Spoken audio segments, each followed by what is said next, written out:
Doctor Pradeep Vardhani, interventional cardiologist. और आज हम बात कर रहे हैं कि कार्डियक पेशेंट्स का, दिल के मरीज के पेशेंट का डाइट कैसा होना चाहिए। तो सबसे पहले तो सबसे महत्वपूर्ण बात है कि जो भी आपका खाने का ये है, यानी आप वेजिटेरियन हो, नॉन वेजिटेरियन हो, लेकिन आपको खाना टाइम पे लेना चाहिए। यानी आपको ब्रेकफास्ट लेना है, लंच लेना है, डिनर लेना है, बीच में अगर कभी भूख लगता है तो हल्का सा कुछ खा लें।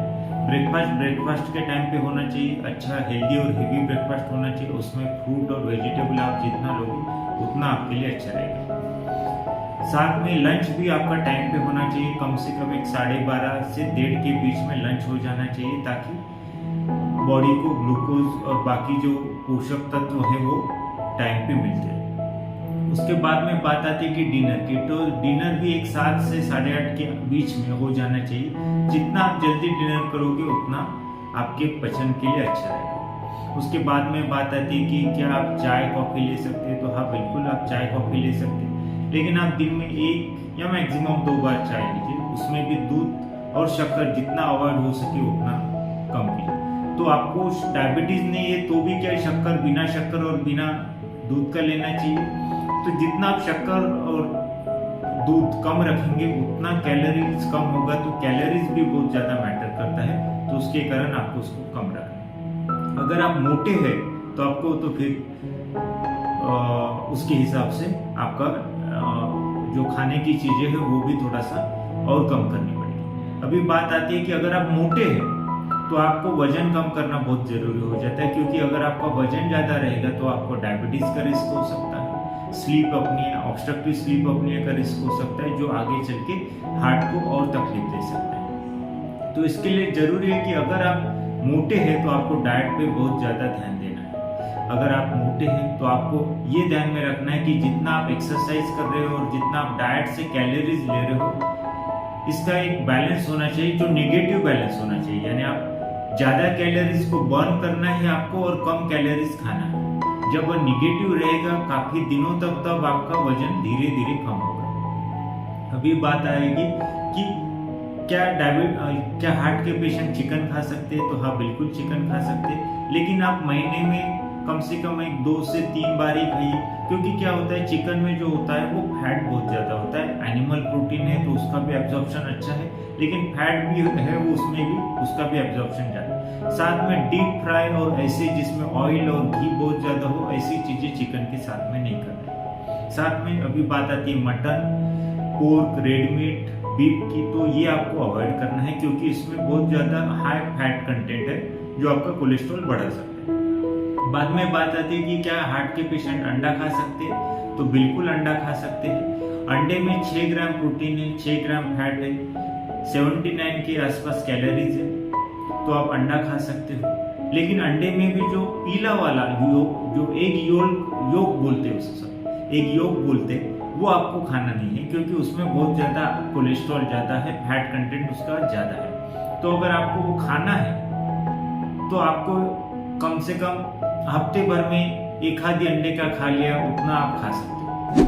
यानी अगर आप डेली अंडे खा रहे हो, डेली 2 अंडे खा रहे हो, तो 14 अंडे हो जाएंगे। तो 14 में से 1 अंडे का आधा एग योक आप खा सकते हो, उससे ज्यादा आपको खाना नहीं है। उसके बाद में बात आती है कि क्या आप फिश खा सकते हो, तो हाँ बिल्कुल फिश खा सकते हो।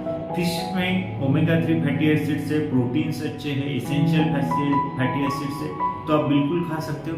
लेकिन उसमें भी ध्यान ये रखना है कि डीप फ्राई नहीं करना है। अंडे के मामले में भी सेम है, डीप फ्राई नहीं करना है। आपको जितना हो सके बॉयल अंडे खाना है, वैसे फिश के साथ। उसके बाद में बात आती है कि अगर आप वेजिटेरियन हो तो क्या है, तो वेजिटेरियन हो तो आप जंक फूड थोड़ा सा आपको बहुत ज्यादा अवॉइड करना पड़ेगा, क्योंकि वेजिटेरियन जंक फूड जो है उसमें बहुत ज्यादा फैट, कोलेस्ट्रॉल और मीठी चीजें बहुत ज्यादा होती है। आपका फरसान हो गया, चिवड़ा हो गया है, अलग अलग किस्म के पाव भाजी और बाकी चीजें जो आती है मार्केट में, पिकल्स हो गए, पापड़ हो गए, तो उसमें बहुत ज्यादा सॉल्ट और बहुत ज्यादा कोलेस्ट्रॉल, ऑयल्स, ये चीजें रहती है, तो उसके कारण ये आपको अवॉइड करना है। साथ में आपको मीठा कम खाना है, क्योंकि मीठे में क्या होता है, शुगर तो है ही, साथ में कोलेस्ट्रॉल भी बहुत ज्यादा है, क्योंकि उसमें बहुत ज्यादा घी और ऑयल का यूज किया हुआ है। तो मीठा आपके लिए बहुत ज्यादा है। शुगर जो है वो एडिक्टिव होती है, शुगर एक नशा है, कोकेन जैसा नशा है। तो आप जितना शुगर खाओगे आपका क्रेविंग बढ़ते जाएगा शुगर लेने का, तो आपको शुगर कम से कम लेना है। उसके बाद में बात आती है कि हम ये नहीं खाएगा तो प्रोटीन कैसे मिलेगा। तो प्रोटीन के लिए आप सोयाबीन खा सकते हो, टोफू खा सकते हो, अलग अलग तरह की दालें आती है वो ले सकते हो। और ऐसा नहीं है कि वेजिटेरियन लोगों को प्रोटीन डेफिशिएंसी हो जाएगी, प्रोटीन मिलेगा। आपके डाइट जो इंडियन डाइट है उसमें अच्छा खासा प्रोटीन है। मिक्स्ड डाइट आप जो फॉलो करोगे उसमें अच्छा खासा प्रोटीन आपको मिल जाएगा। डेयरी प्रोडक्ट में आप दूध ले सकते हो क्या, तो मलाई वाला दूध आप ले सकते हो, आप दही ले सकते हो, ऐसा ये नहीं है। केला और बाकी फल क्या ले सकते हैं, तो अगर आप मोटे नहीं है तो आप केला भी ले सकते हो, लेकिन अगर आपको शुगर है तो आप केला नहीं ले सकते हो। केले में पोटेशियम है, एंटीऑक्सीडेंट्स है, 79 ग्राम के आसपास कार्बोहाइड्रेट है, 119 ग्राम कैलोरीज है। तो जिनका कैलोरी इंटेक ज्यादा है और जो लोग मोटे हैं उन्होंने केला नहीं लेना चाहिए। उसके बाद में बात आती है कि फलों में क्या अवॉइड करें। अगर आपको डायबिटीज है और या आप मोटे हैं तो आपको चीकू, आम, मीठे वाले अंगूर ये थोड़ा सा अवॉइड करना चाहिए या कम करना चाहिए। ऐसा नहीं कि मैं आपको कुछ खाने के लिए नहीं बोल रहा हूँ, लेकिन अगर आप मोटे हैं और डायबिटीज है तो आपको कैलोरी बैलेंस निगेटिव आप लेके जाएंगे तभी आपका वजन कम होने वाला है। उसके बाद में बात आती है कि ये तो हो गई खाने की बातें, लेकिन और क्या कर सकते, तो और आपको ये करना है कि जो है वो कम रहे। उसके बाद में बात आती है कि जिन पेशेंट का हार्ट का ऑपरेशन हो चुका है और जिनको वॉल का ऑपरेशन हो चुका है, स्पेशली उनको वारफरिन या एसिट्रॉम नाम की दवा चल रही है, उनको क्या करना चाहिए। तो ऐसे पेशेंट जिनको वारफरिन या एसिट्रॉम की दवा चल रही है उन्होंने ग्रीन वेजिटेबल्स यानी हरी सब्जियां नहीं लेनी चाहिए, टोमेटो लेने नहीं चाहिए। हरी सब्जी में पालक, मेथी, कैबेज हो गए, हरी प्याज हो गई, ऐसे जो काफी जो हरी सब्जियां हैं जिसमें विटामिन के बहुत ज्यादा मात्रा में होता है, वो सब्जियां आपको नहीं लेनी। साथ में आप जब वारफरिन की दवा लेते हो तो उसकी 1 घंटे पहले और 1 घंटे बाद में कुछ खाना नहीं, क्योंकि जितना फूड का इंटरेक्शन एसिट्रॉम या वारफरिन के साथ में होगा उतना आपका डोज का गड़बड़ी हो सकता है। इसलिए आपको ये चीजें, अगर आपको वारफरिन या एसिट्रॉम चल रही है तो बहुत ध्यान दें। उसके बाद में बात आती है कि पानी कितना पिए। तो अगर आपका हार्ट फंक्शन यानी पंपिंग अच्छा है तो आप पानी प्रचुर मात्रा में यानी 3 से 4 लीटर पी सकते हो।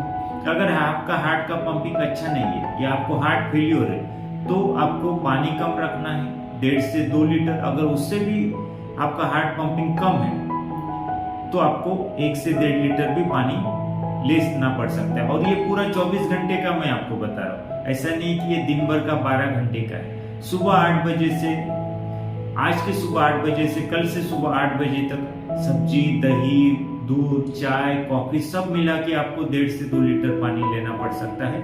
अगर आपका पंपिंग फंक्शन यानी जिसे LVEF हम बोलते हैं, इको का जो एक वैल्यू होता है, अगर वो कम है तो। उसके बाद में बात आती है कि अगर आपको हार्ट फेलियर है तो आपको नमक भी कम लेना है, क्योंकि नमक अगर आप ज्यादा लेते हैं तो भी पैरों पे सूजन और पानी को वो खींच लेता है। तो ये क्यों जरूरी है, क्योंकि अगर आपका हार्ट फेलियर नहीं बढ़ना चाहिए, आपको हमेशा ये ध्यान में रखना चाहिए। अगर आपका हार्ट फेलियर है तो आपका वजन तो नहीं बढ़ रहा, आपको सांस तो नहीं फूल रही, आपके चेहरे पर सूजन तो नहीं आ रही, पैरों पे सूजन तो नहीं आ रही, आपके कपड़े तो आपको टाइट नहीं हो रहे। क्योंकि अगर आप ऐसा आपको हो रहा है तो इसका मतलब ये है कि आपका नमक और पानी की मात्रा जो है वो बॉडी में ज्यादा हो रही है और इसको आपको कम करना पड़ेगा। तो ये हो गई कुछ बातें कार्डियक डाइट के बारे में। साथ में ये बहुत जरूरी है कि जब भी आप खाना खाए तो आप हमेशा टीवी या मोबाइल मत देखिए, क्योंकि क्या होता है खाना टीवी मोबाइल देखते टाइम पे जितना हो सके उतना हम खाते जाते और पता ही नहीं चलता। तो वो बहुत ज्यादा ये है कि आप टीवी और मोबाइल खाना खाते समय अगर आप कार्डियक पेशेंट है तो बिल्कुल मत देखिए। साथ में बात आती है कि क्या कार्डियक पेशेंट पार्टी में जा सकते हैं, तो हाँ बिल्कुल जा सकते हैं। लेकिन पार्टी में आपको एक ध्यान रखना है कि पार्टी में क्या होता है कि खाना सर्व होते ही रहता है, तो आपको इससे बचना है। क्योंकि क्या होता है 2-3 दिन का डिनर एक दिन में हो जाता है कभी कभी, तो आपको वो नहीं करना है। आपको जितना आप हमेशा खाते हो उतना ही लेना है। स्टार्टर में भी आपको थोड़े थोड़े पीसेस ही लेने, साथ में कोल्ड ड्रिंक, शराब, स्मोकिंग, इन चीजों से वहां पे बचना है, क्योंकि कोल्ड ड्रिंक जो हो गए, एनर्जी ड्रिंक्स हो गए, ये चीजों में काफी ज्यादा कैफीन और काफी ज्यादा शुगर होती है। ये पूरा आपका एक हफ्ते का शुगर का इम्बैलेंस कर सकता है, इतना गड़बड़ी हो सकता है। तो इसलिए आपको ये इससे बचना है। साथ में अगर आप पार्टी में जाते हो तो आपको ओवरनाइट पार्टीज नहीं करना, यानी 11 बजे गए तो सुबह 6 बजे लौटे, ऐसा नहीं होना है। क्योंकि अगर आपकी नींद नहीं होती और अगर आप हार्ट पेशेंट है तो आपको हार्ट अटैक का खतरा बढ़ जाता है। तो इसके लिए आपको आपका हार्मोनल बैलेंस, नींद का बैलेंस अच्छा रखने के लिए आपको ऐसी पार्टीज में जाना है कि जिसमें आप 2-3 घंटे गए और वापस आ गए, ठीक। उसके बाद में ये बात आती है कि अगर आप पार्टीज में जाते भी हो तो भी उसका फ्रीक्वेंसी कम रखें। अगर आप महीने में 2-3 पार्टीज में जाते हो तो ठीक है, लेकिन अगर हफ्ते में आप 2-3 पार्टीज करने लगे तो फिर गड़बड़ हो सकती है। वहां पे ये भी आपको ध्यान रखना है कि जितना आप सलाद हो सके, हरी सब्जियां हो गई, फ्रूट्स, फल फूल हो गए, वो आपको लेना है। और ज्यादा नॉनवेज की चीजें, मीठी चीजें, डेजर्ट, ये इससे आपको पार्टी में बचना है। आप बिल्कुल पार्टी में जा सकते हैं, मैं आपको मना नहीं कर रहा। तो ये हो गई कुछ कार्डियक डाइट्स के बारे में, कार्डियक डाइट के बारे में कुछ बातें। ऐसे कार्डियक डाइट के बारे में और कुछ आपको डाउट्स हो और कुछ आपको पूछना हो तो आप मुझे कमेंट सेक्शन में पूछ सकते हैं। अगर आपको लगता है कि ये वीडियो आपके लिए लाभदायी है तो आप इसे शेयर कर सकते हैं और मेरे YouTube channel healthy heart by doctor Pradeep W को सब्सक्राइब कर सकते हैं। Thank you.